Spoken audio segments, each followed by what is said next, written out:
The grand auditorium of the Carter Music Academy was buzzing with anticipation. The scent of polished wood mingled with the faint aroma of fresh flowers arranged for the annual scholarship recital. Underneath the bright stage lights stood a gleaming black grand piano, its glossy surface reflecting the anxious faces of the crowd. The air was thick with expectation, whispers rippling through the rows of seats filled with parents, students, and teachers. Tonight was the night when the Academy's most talented students would perform for a chance to win a prestigious scholarship. Every note played tonight could change a life, but no one was paying attention to the man standing quietly in the corner near the stage door. His name was Mike Harris, the Academy's overnight security guard. With his worn leather jacket, faded jeans, and eyes tired from long shifts, Mike blended into the background like a shadow. He wasn't supposed to be part of the show. No one expected him to be, but Mike had a secret. Tonight, that secret was about to come alive. Earlier that day, the Academy's director, Vanessa Cole, had made a quiet, almost reckless promise to Mike. "If you can beat me at the piano," she'd said with a smirk, "I'll give you a job as the Academy's accompanist. But be warned, I don't lose." The challenge was whispered, almost a joke. After all, Mike was just a security guard, not a musician. Yet Vanessa's tone was serious, and Mike's heart raced at the possibility. As the first performers took their seats at the piano, Mike leaned against the wall, listening to the flow of music, some brilliant, some raw, but all filled with youthful passion. He closed his eyes and remembered the times when he himself had sat at a piano just like this one, fingers dancing over the keys in his father's small living room in Detroit. A slow ache rose in his chest, a mixture of longing and regret. Then it was over. The final applause died down. Vanessa stepped up, her piercing gaze finding Mike across the room. "Your turn," she said, voice low but commanding. The room went silent. Murmurs erupted. The security guard? Playing the grand piano? Mike swallowed hard, his hands clammy but steady as he walked to the bench. He sat down, the spotlight now shining fully on him. His fingers touched the keys. At first, the notes were soft, tentative, like the first brushstrokes of a painting. Then the melody grew, sweeping through the auditorium with raw emotion. Every chord told a story of loss, hope, and a fight against impossible odds. People in the audience shifted uncomfortably, some dabbing at their eyes as tears glistened. Vanessa's confident smirk faded as she watched the man she'd underestimated breathe life into the music in a way none of the young prodigies had. The last note hung in the air like a whisper. The room was silent. Then a single shaky breath broke the stillness. Mike met Vanessa's eyes. This was only the beginning. The auditorium had barely emptied when Vanessa Cole, the Academy's director, approached Mike Harris. The crowd's murmurs still echoed faintly in the hall, but in this moment it was just the two of them, standing beneath the dimming stage lights. Vanessa's eyes, sharp and calculating, softened just a bit as she looked at Mike.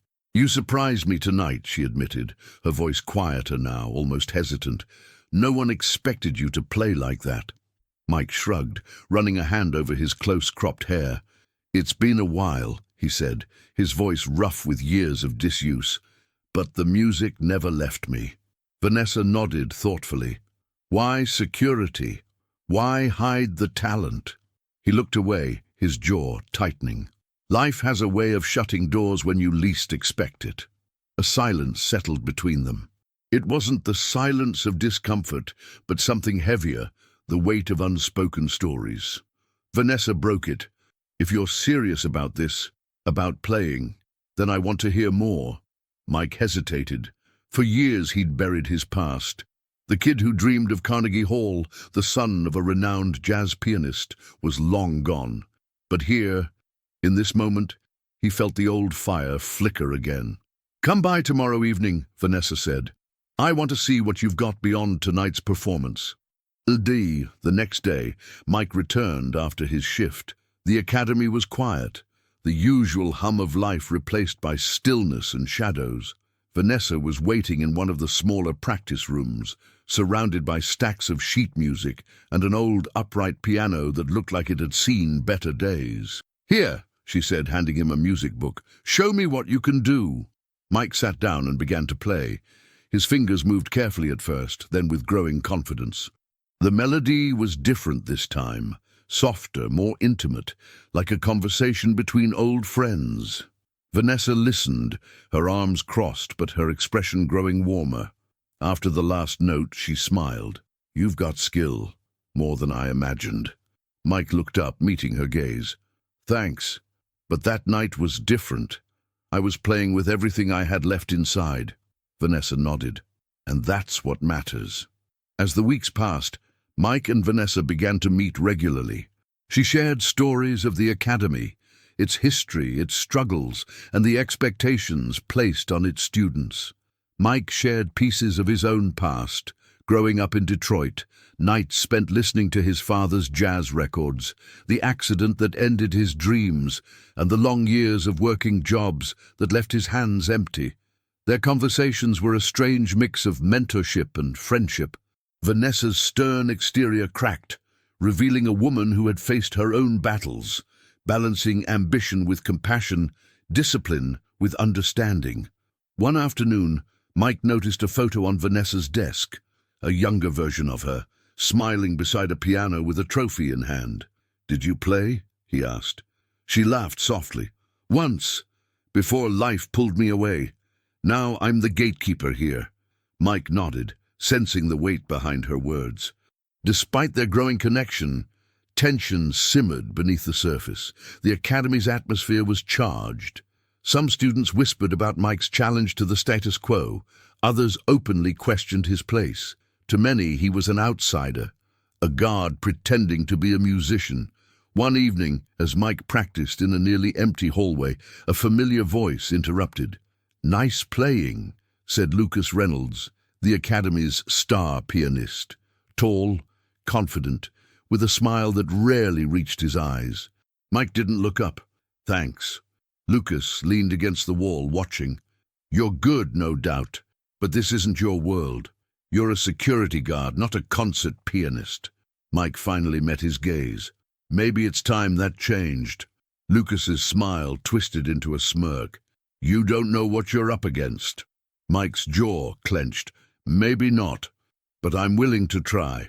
That night, Mike sat alone in his small apartment, the city lights casting long shadows on the worn walls. He pulled out an old photo, his father, smiling proudly beside a young Mike, both seated at a piano. He remembered the nights of music, of dreams spun from melodies. He remembered the accident that shattered it all, and the long years spent guarding buildings, while his dreams slipped further away. But tonight was different. He felt a spark, a chance to reclaim what was lost. The next morning, Vanessa called him into her office. "The Academy Board wants a demonstration, a public piano duel. You and Lucas." Mike's heart pounded. A duel was risky, but it was the only way to prove himself. Vanessa's eyes bore into his. "Win, and you'll be part of this academy." "Officially." Mike nodded, determination hardening in his chest. As the duel approached, the academy transformed. The halls buzzed with whispers, the students divided between hope and skepticism. Mike practiced relentlessly, pouring every ounce of emotion into the music. The pressure was immense, not just from outside, but from within. One night, Vanessa stopped by the practice room. "Remember why you play," she said softly. "Not for approval, for yourself." Mike looked up, gratitude flooding his tired eyes. The day of the duel was coming. The music would speak louder than words. The first threads of trust and tension were woven tight, but the battle had only just begun. The announcement of the piano duel between Mike Harris and Lucas Reynolds sent shockwaves through Carter Music Academy. The news spread like wildfire, igniting conversations filled with disbelief, excitement, and, for some, quiet disdain. For the students, this wasn't just a contest. It was a clash of worlds, privilege versus grit, tradition versus disruption. Mike felt the weight of every whisper, every sideways glance that followed him down the marble hallways. Some students openly questioned how a security guard could even hold a candle to Lucas, the academy's golden boy. Others saw him as a symbol of hope, someone who dared to defy the invisible walls, keeping them confined. Vanessa watched it all with a keen eye. She had set this duel in motion, knowing full well it could make or break Mike's future, but she also believed in his raw talent and the fire that had reignited since that first night. As the days ticked down, Mike's routine became a blend of work and relentless practice. By day, he walked his security rounds, observing the polished world of the academy he hoped to join. By night, he lost himself in music, fingers dancing over the keys in empty rooms, chasing perfection in every note. Yet the challenges were not only external. Inside, doubt gnawed at him.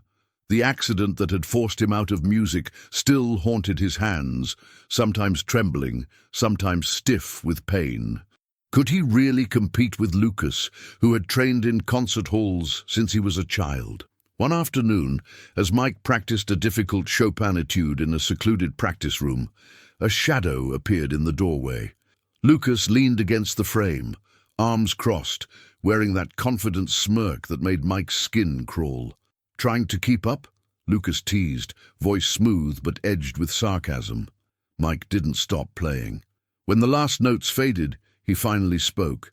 "You don't intimidate me." Lucas stepped fully inside, pacing slowly. "You're brave, I'll give you that, but bravery won't win you this duel. Talent, training, connections, that's what counts here." Mike met his gaze steadily. Maybe it's time that changed. Their rivalry wasn't just about music, it was a battle for identity, for belonging. Lucas represented everything Mike had lost: the easy life, the golden tickets, the future paved in prestige. Mike represented grit, resilience, and a dream clawed back from the ashes. Meanwhile, Vanessa sat in her office, preparing for the duel. The board expected a spectacle, a final confirmation of the academy's best. But Vanessa saw something more, a chance to rewrite the rules. She reached out to Mike one afternoon. "This isn't just a piano duel," she warned. "There are politics behind these walls, people who want to keep things as they are." Mike nodded, determination burning in his eyes. "I'm ready." But as the duel approached, the pressure mounted. Rumors swirled and tensions escalated. Some students tried to sabotage Mike, misplaced sheet music, locked practice rooms, whispered rumors about his background. It was subtle, but the message was clear. He didn't belong. Mike's only refuge was the music and the growing bond with Vanessa.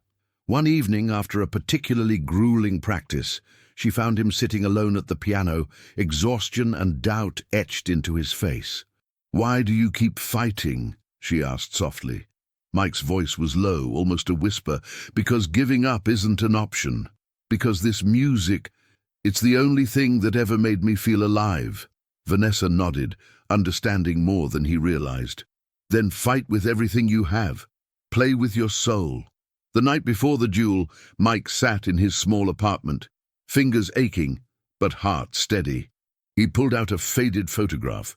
His father, a legendary jazz pianist, holding a young Mike on his knee, both smiling under the warm glow of a lamp. He closed his eyes, the memory flooding back, the lessons, the laughter, the promise that music could change his life. But it hadn't. Not yet. Tomorrow it could. The day of the duel arrived. The academy was packed with students, faculty, and guests. The air was electric with anticipation and tension. Mike's hands trembled slightly as he sat at the grand piano under the bright lights. Across the stage, Lucas adjusted his jacket with a confident grin. Vanessa stood nearby, watching closely. "Remember?" she whispered as she passed. "Play for yourself." Mike took a deep breath, and the first note spilled from his fingers. Not perfect, but raw and honest. The duel had begun. The battle wasn't just about music anymore. It was about proving who they really were, beyond labels and expectations. The auditorium held its breath as Mike's fingers moved over the keys, weaving a melody filled with trembling hope and fierce determination. The crowd leaned in, caught between surprise and awe. But the moment was fragile, like a glass sculpture balanced on a knife's edge. Lucas sat nearby, his face unreadable, calculating each measure with the confidence of a seasoned champion. When his turn came, he unleashed a flawless, technically brilliant performance that drew gasps and applause. The contrast between the two pianists was stark. Mike's playing was raw and emotional. Lucas's was polished and precise. The judges' faces were unreadable, their expressions giving nothing away. Mike could feel the weight of every glance, every judgment hanging in the air. He wanted to believe his music would be enough to break through the skepticism, to open the doors that had long been closed to him. But the road was tougher than he imagined. In the days after the duel, the academy buzzed with mixed reactions. Some students hailed Mike as a hero, a symbol of grit and passion. Others whispered doubts, clinging to tradition and privilege. Lucas's supporters grew more vocal, spreading rumors designed to undermine Mike's credibility, questioning his background, suggesting his challenge was a publicity stunt. Mike felt the pressure mounting. The late-night practice sessions drained him, and the constant need to defend himself wore on his spirit. Vanessa, though supportive, had her own battles, facing resistance from the academy board and faculty who saw Mike as an outsider, threatening their carefully curated image. One afternoon, Mike arrived to find the practice room door locked. Panic surged through him. Hours later, he discovered it had been intentionally blocked. Someone didn't want him to practice. He confronted Lucas in the hallway, tension crackling between them. "Why?" Mike demanded. Lucas shrugged, eyes cold. "Because you don't belong here. You're a distraction, and distractions get removed." Mike's jaw tightened. "You're afraid I'll prove you wrong." Lucas's smirk was venomous. "You won't." But beneath the rivalry, a subtle truth began to emerge.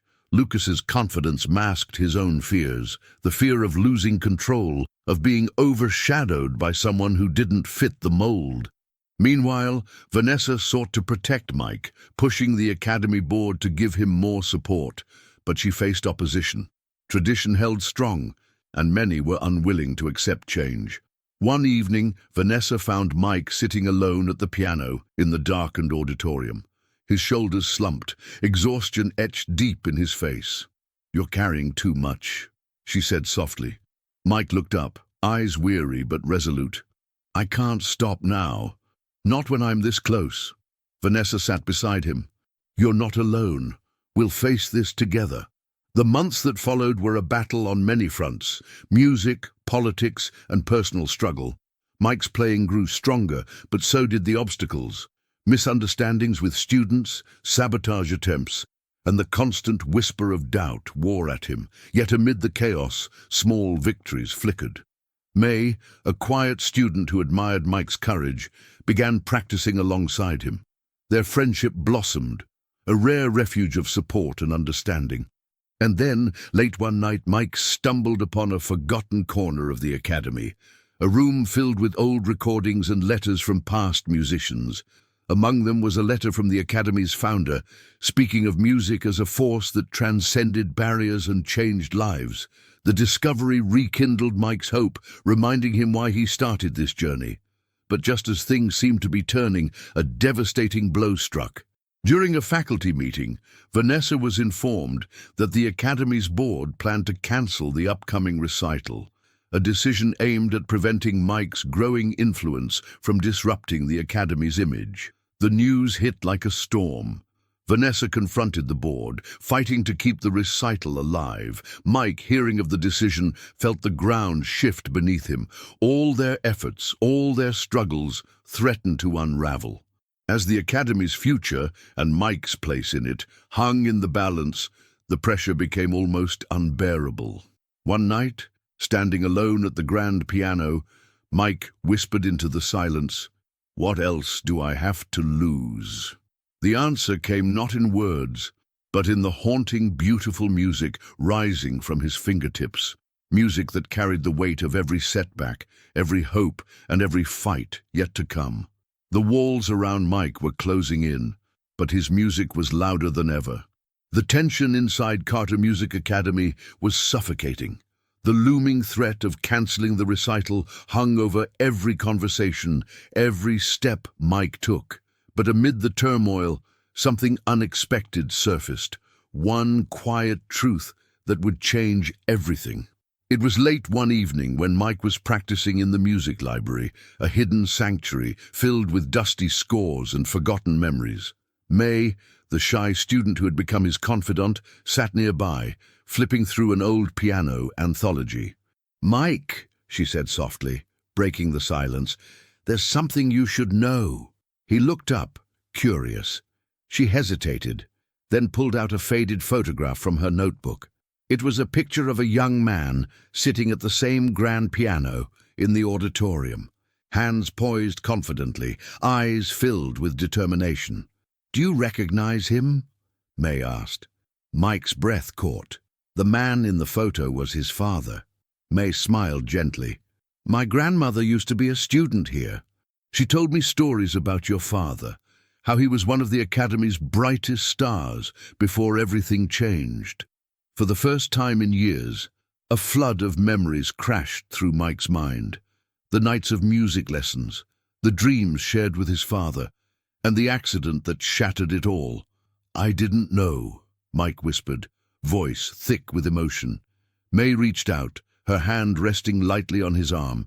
"You're carrying more than just your own dreams, Mike. You're carrying a legacy." That night, Mike sat alone at the grand piano, the weight of his father's story settling deep in his chest. His hands trembled, not from fear, but from a newfound resolve. The accident that had once felt like an end now seemed like a bend in the road, a challenge to rise stronger.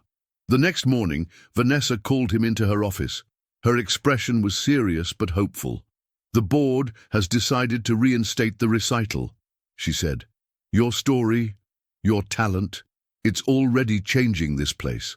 Mike smiled, relief washing over him. But there was more. "I've arranged for you to perform a solo piece," Vanessa continued, "not just the duel. This is your moment to show everyone who you really are." The news sent a ripple through the academy. Suddenly, Mike wasn't just the security guard or the underdog. He was a symbol of change, a man fighting to reclaim his rightful place. But with recognition came new challenges. Lucas's hostility intensified, his charm now laced with a sharper edge. "Enjoy your moment," he sneered one afternoon. "It won't last." Mike met his gaze calmly. "We'll see." In the days leading up to the recital, Mike poured his heart into practice. May was by his side, offering encouragement and quiet strength. Vanessa navigated the politics behind the scenes, fighting for Mike's chance to shine. And then, just before the recital, Mike discovered a letter tucked inside an old music book, one written by his father, addressed to him. The words were raw and honest. Advice to never give up, to play not for others but for himself, to find the music inside and let it speak. Tears blurred Mike's vision as he read, feeling his father's presence stronger than ever. On the night of the recital, the auditorium was packed, the air crackled with anticipation. Mike stepped onto the stage, the spotlight warm against his skin. He took a deep breath and sat at the grand piano. As his fingers touched the keys, he felt the past and future collide, the weight of legacy, the fight for acceptance, the power of music itself. The first notes filled the hall, clear, honest, and full of life. Vanessa watched from the wings, a proud smile breaking through her usual reserve. The audience was silent, captivated. Mike wasn't just playing notes, he was telling his story, opening his heart. And as the final chord resonated, a wave of emotion swept through the room. Tears glistened in eyes old and young. A new chapter was beginning. The revelation of his father's legacy gave Mike the strength to rise, and the academy would never be the same. The night of the duel arrived with an intensity that seemed to electrify every corner of Carter Music Academy. The grand auditorium was packed beyond capacity. Students, faculty, board members, and even city dignitaries had come to witness what was no longer just a contest between two pianists, but a symbolic battle for the heart of the academy itself. Mike sat backstage, his palms slick with sweat, his fingers tapping nervously against the worn keys of the portable keyboard in front of him. His mind was a storm of memories, doubts, and determination. Across the hall, Lucas lounged confidently, exchanging smug smiles with his supporters. Vanessa caught Mike's eye as she passed and gave him a subtle nod, a silent message: "You belong here. Play your truth." When the announcer called Mike to the stage, a hush fell over the crowd. The spotlight bathed him in warm light as he approached the grand piano. His heart pounded like thunder in his chest, but he forced himself to breathe deeply. He remembered the letter from his father, the countless nights of practice, the sacrifice, and the fight. This was more than a duel. It was a declaration, to himself and to everyone who had doubted him. Mike's fingers hovered over the keys, then descended with a quiet certainty. The first notes were soft, a delicate whisper that grew into a powerful swell. Every chord was imbued with raw emotion, pain, hope, resilience. His music told a story no words could capture. The audience was spellbound. Even Lucas, sitting just off stage, found himself leaning forward, captivated despite himself. When Mike's performance ended, the silence stretched, heavy and profound, before erupting into a standing ovation.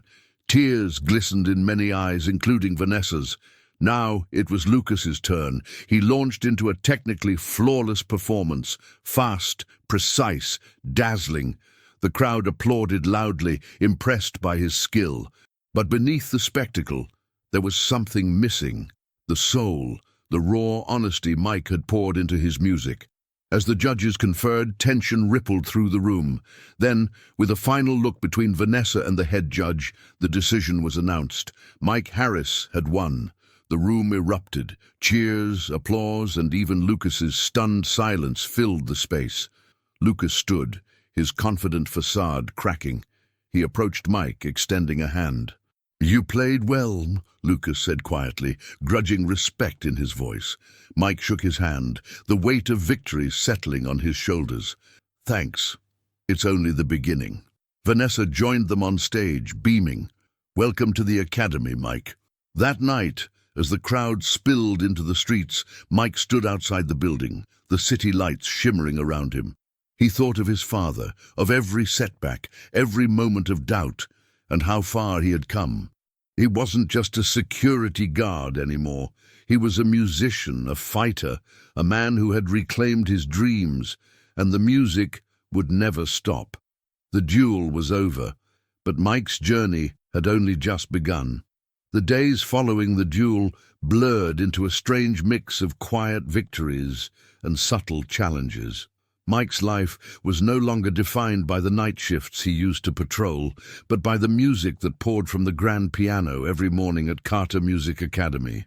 The victory was not just in the applause or the official acceptance as the Academy's accompanist. It was in the transformation that began within himself and rippled outward to those around him. At first, the shift wasn't easy.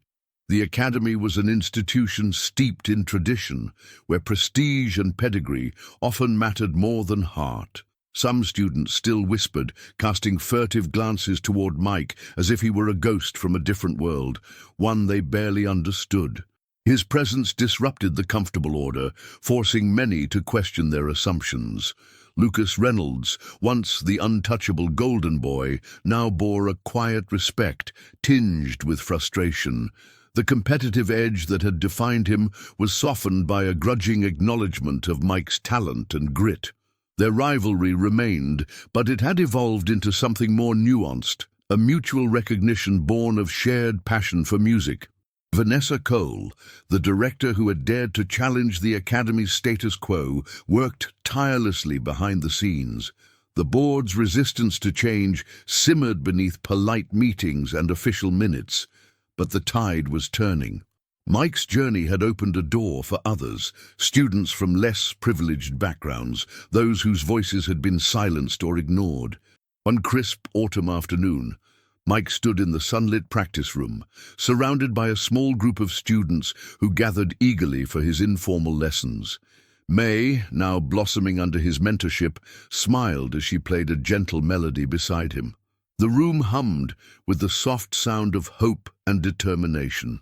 "Remember," Mike told them, voice warm and steady, "music isn't just about hitting the right notes. It's about telling your story, your struggles, your joys, your heart."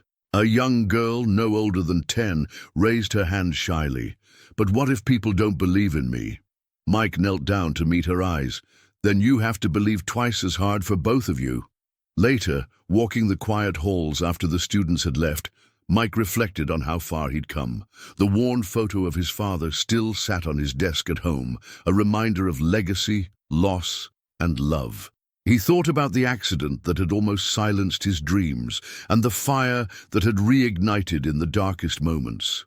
Music had saved him, not by making life easier, but by giving him a way to fight back. He remembered the night of the duel, the weight of the spotlight, the thunder of his own heartbeat as his hands told a story that transcended the keys beneath them. That night had changed everything, but it was not an end point. It was a beginning. Mike's phone buzzed with a message from Vanessa. "Board meeting moved up. We'll need your voice." The fight for the Academy's future was far from over. New challenges awaited. Funding cuts, conservative voices resisting change, the pressure to prove that Mike's story wasn't a one-time inspiration, but a lasting transformation. Yet Mike felt ready. He wasn't just fighting for himself anymore. He was fighting for every dream that had been pushed aside, every silent voice yearning to be heard. Standing by the window, he watched the city's lights flicker against the night sky. Somewhere out there, beyond the walls of Carter Music Academy, were countless others like him, people who had been told no, doors slammed shut in their faces.